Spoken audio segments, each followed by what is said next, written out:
കുരിശ് വിമോചനമാണ്. കുരിശ് സ്വാതന്ത്ര്യമാണ്.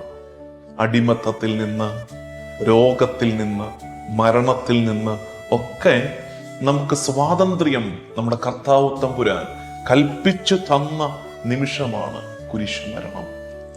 ഒപ്പം തന്നെ ആത്മാവില്ലാത്ത നിയമ സംവിധാനങ്ങളെ, മനുഷ്യരെ ദ്രോഹിക്കുന്ന നിയമവ്യവസ്ഥകളെ അവൻ പൊളിച്ചെഴുതിയത് കുരിശിലാണ്.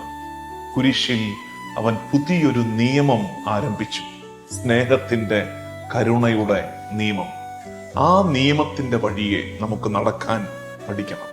കൊളോസ്സോസുകാർക്കുള്ള ലേഖനത്തിന്റെ 2-ാം അധ്യായം 14-ാം വാക്യം, നമുക്ക് ദോഷകരമായി നിന്ന ലിഖിത നിയമങ്ങളെ അവൻ മായ്ച്ചു കളയുകയും അവയെ കുരിശിൽ തറച്ച് നിഷ്കാസനം ചെയ്യുകയും ചെയ്തു.